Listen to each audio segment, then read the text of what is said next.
Hey guys, welcome back to the channel. I have another interesting video here. This time working on a 2001 Ford F350 7.3 liters IDM Injector Driver Module. This is a very common problem that this vehicle has, that sometimes no injector activation, the vehicle don't want to start.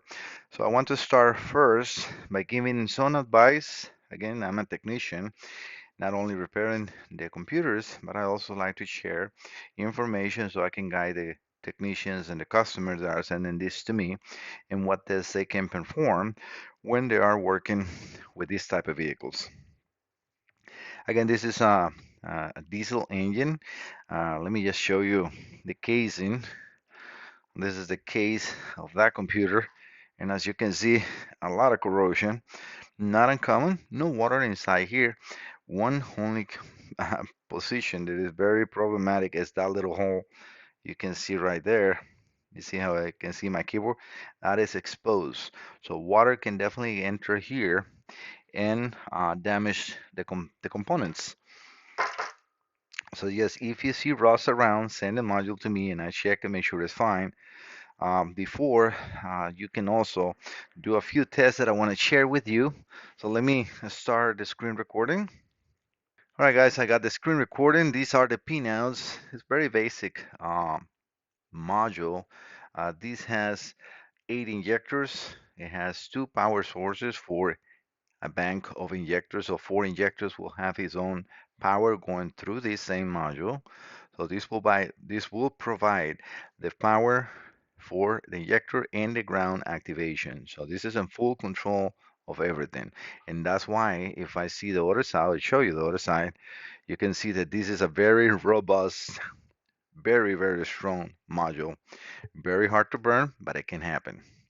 So that's why you want to, if it's good, make sure that you are, let me just make sure I didn't disconnect my pin here for the next test that I'll be doing very soon with you guys, which is the curve tracer. Now that's good.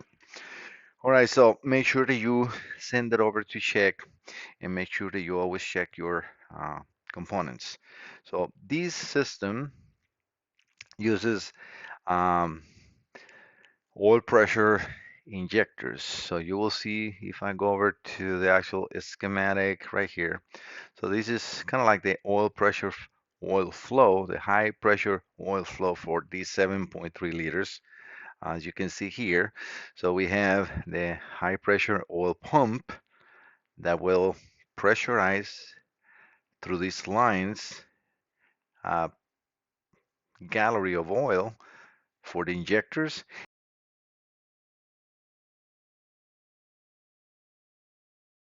and then the oil will keep it pressurized, and that's how the injector diesel then that time will be pulverized and sent over to the cylinders. But then this is exactly what the components are, part of all these high pressure system on these 7.3 liters. Pin wise, very simple. We have pin, let me just make sure, pin 14 is the main power and pin 26 is the main ground. So you want to, first than anything, with the IDM disconnected, you can use, let me just see if I have it here. Yes, use the Sylvania or any uh, headlamp bulb like this, the A6024, to do a test. The nice thing about this one, it provides a nice voltage, amperage draw to check for high amperage components. So you will use that to test the circuit in between these two. You can just put the halogen connected into here. These are very heavy pins, right? And you can connect that halogen bulb in there and then turn the ignition on. It should light bright up. And I would recommend to use a multimeter in between so you can not just see the light bright coming on, see if you still have plenty of battery voltage. It should be almost no drop because that is a circuit that is meant to draw a lot of amperage so you can have the battery voltage and still be a very nice and bright light. So that's the first test you want to do. The second thing that you want to do when you're suspecting or your car is not starting or it's not working good is to go straight to the valve covers. I will even recommend to remove the valve covers and inspect the valve covers because this has a harness. So under the valve cover, we have this. This is the valve cover gasket, and it comes with these connectors in here. So these are the injector connectors.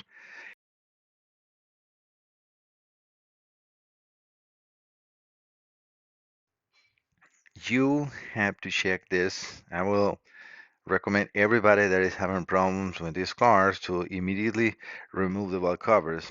You can do another test if you want to. The test that I just described before is right here. So you can use, again, in pins 14 and 26, key on, and it has to light up. Make sure that you use a multimeter to make sure that it's not just a bright bulb that you're using, that you're seeing battery voltage. It does not glitch. The under valve covers, this is my recommendation. I would recommend to remove, and if any break it or anything, just replace all this because this is a very common failure. So you want to check right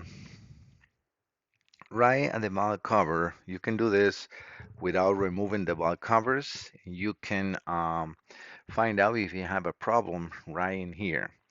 So again, as you can see here, we have the passenger valve cover connector and the driver side valve cover connector.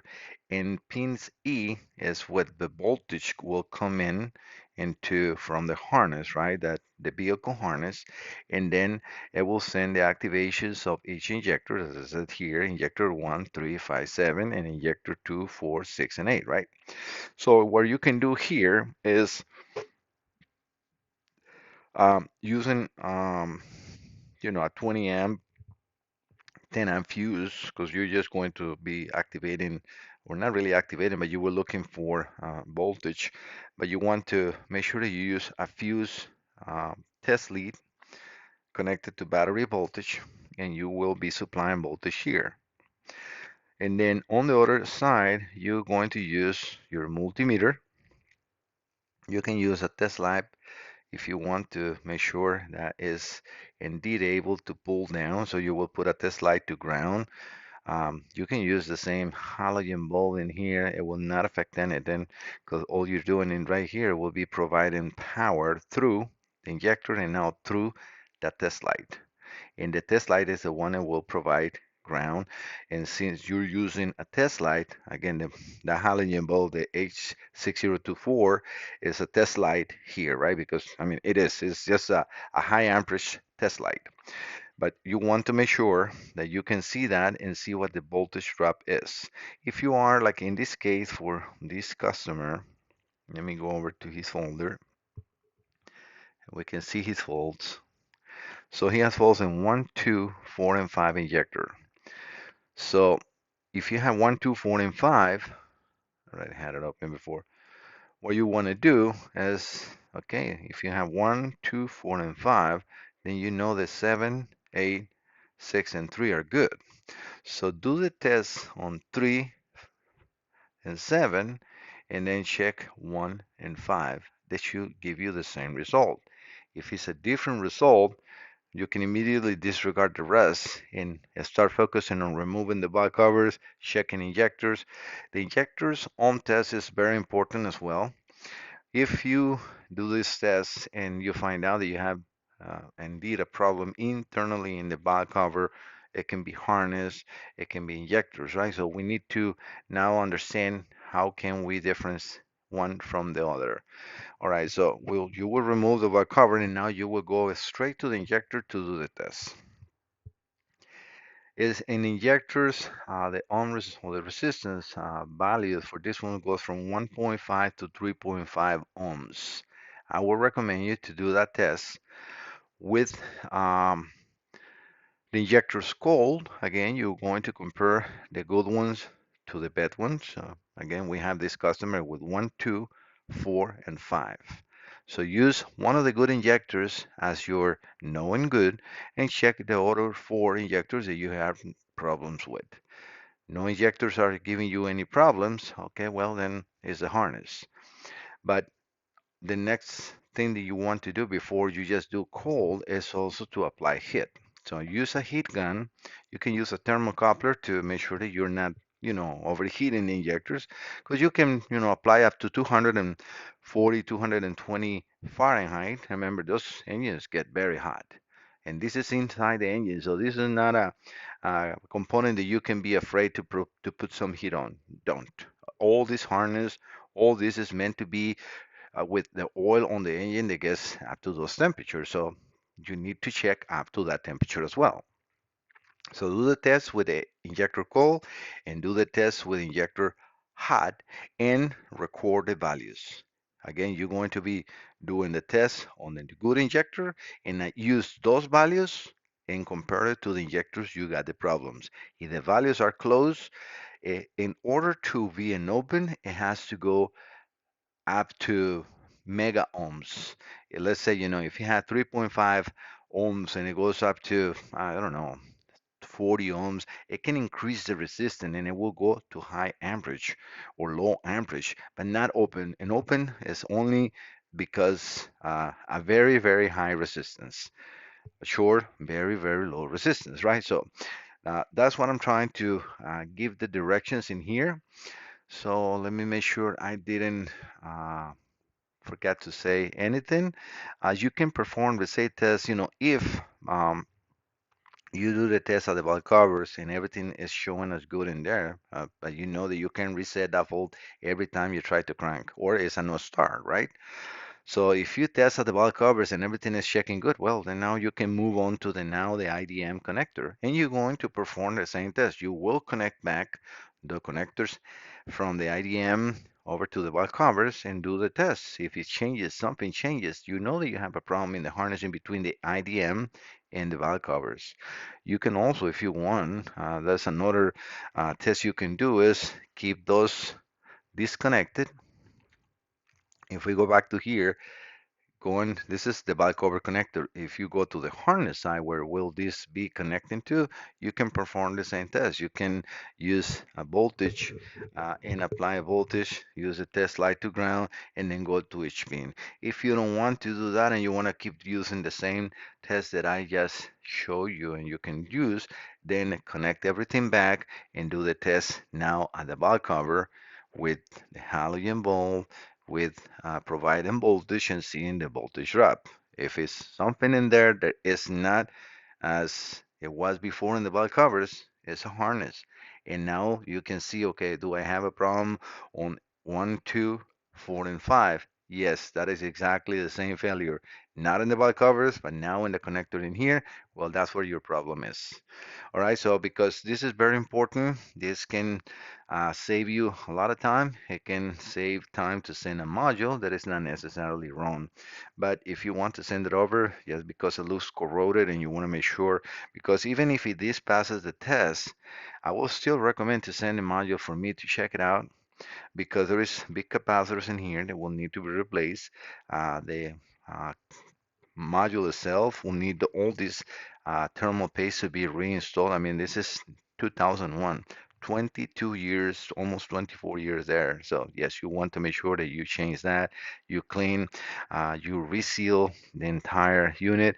And this is actually really well built. It has a very thick clear coat that will protect against corrosion, but you want to make sure that you service it. I mean, nothing is meant forever, right? So those capacitors, I would recommend to replace them and then make sure that this is going to last for a very long time. Obviously, this will increase your repair, and it's obviously a decision of the customer. But if I have already opened a module like this, I will recommend, just for the sake of longevity, to do the repair either way.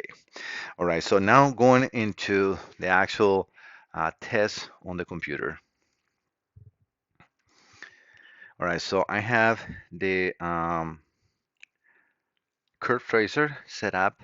Um, Black lead is going to pin 26, which is the ground, and then the other probe is just going to be touching what I have already do the test. So I'm going to start in the test for the injector driver. So follow this X in here. You can also see right here, I have that's kind of like a magnification, so you can see the component. If it's hard to see here, you can see it in here. But you can see the value. So I'm going to start with the first three, which is the first injector driver.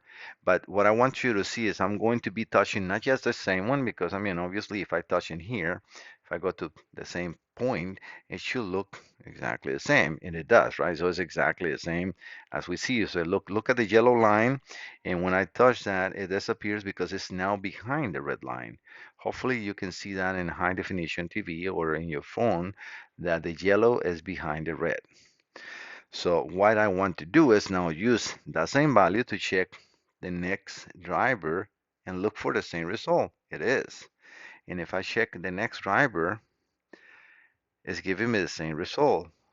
Next driver is giving me the same result.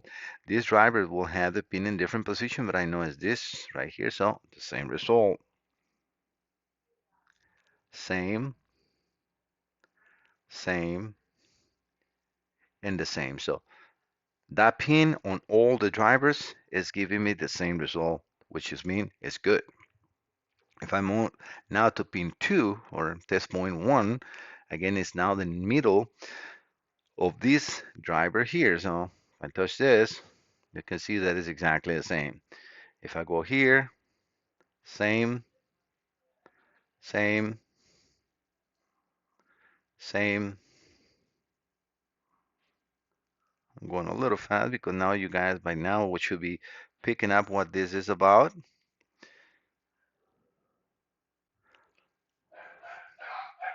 That was not the middle one. That's why it was different. And then the middle one, I'm a little too far. I'm using my glasses, but yes, you can see that it is all the same.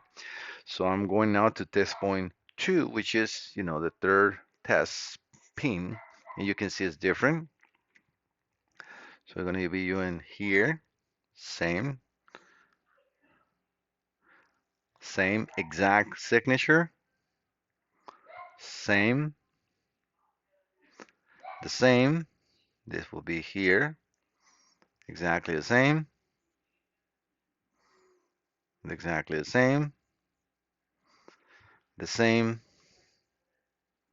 and the same. So these 8 components, they're all good. Nothing wrong with that. The next thing that I want to do is change the main capacitor, which check the main capacitor. So let me find that test point because we are now going a little far from the test. All right, so we can now do that test in here. Look at the X mark. That will be right here, and that is good. And then if I go over to the next test, and this one is no comparison because it's nothing to compare to, but it's a safe value from a knowing good. So you can see that this uh, tester gives me the microfarad value, the resistance of that value, and I'm not sure what is the pH on there. I'll have to really, I think that might be temperature of the test. But we can see the yellow is behind the red perfectly. So the other part of the circuitry that I really want to check, especially if you have problems with just one bank or both banks, is the source of the power. So pins, let me just revisit that on the wire diagram or here, right? So we want to make sure we check pin 23 and pin 24. Again, fuel injector feed. The feed for those injectors is these two pins right here. So this is 24 or 23, 22, the numbers you just saw. I always forget very quickly because I'm trying to think of one to set to you guys as well, right? So we're going to move into that test next. All right, so we are now there. Hopefully make sure that you see this arrow here and you can see that it's in here, and that will be this in here. So we have a driver for the power side and another driver for the power side. So one for one bank of injectors and the other one for the other bank of injectors. So again, I'm not going to test the same one, but I can. So we can compare in there. You can see that the signature matches perfectly. I go over to the next driver and it matches absolutely perfectly. So if I move to the next test point, which is the center of that driver, we have a perfect match. If I go here, we have a perfect match. So again, it's looking like the problem is not in here. I go to the next test point. That will be the third pin on this driver. And we check in here, a perfect match. And if I check the last portion of the injectors, it's a perfect match. So yeah, this is how you check, and you can start recording and create on your own database. I always ask for specifics on testing a component because people remember I cannot reproduce the vehicle in all vehicles. It's very hard. I try my best, specifically when it's something that is repetitive and I have multiple modules coming, then yes, I try to build the harness, make sure that I can test complete that component. But also, if I have a component that there's a known failure, injectors, that's what I'm going to focus. I will definitely refurbish after correcting the concern, uh, capacitors and so on and diodes to make sure that this component will last more than the truck. So that is definitely what a refurbished component is. But replace everything on the board? No, that is very, very hard. A lot of capacitors, like these ceramic capacitors and everything, they're good for 50, 60 years, so not necessary to do that. But hydrolytic capacitors, yes, you want to replace those. Those are 10, 15 years lifespan. There is some Nicholson, they are made for 20 years, but this is already over the mark, right? So that's why I'm going to recommend the customer. Again, it's his decision. I can say that everything is working good. I will not replace it because there's anything wrong with it. I will be replacing it to make it last very long, right? All right, guys, I don't want to take much longer or your time. It's already 22 minutes, but I'm trying to not just show on how to test a computer. I'm also showing you how to test the circuitry in the truck, so you are more confident that you are 100% sure that the problem is in the IDM, or it's in the harness, or it's in the injectors. All right, guys, thank you so much for visiting the channel. Don't forget to subscribe. Just to say hi to you guys. I never showed up in my own videos, and I just want to say thank you so much for. It's overwhelming how many subscribers I get, and I'm very happy for that.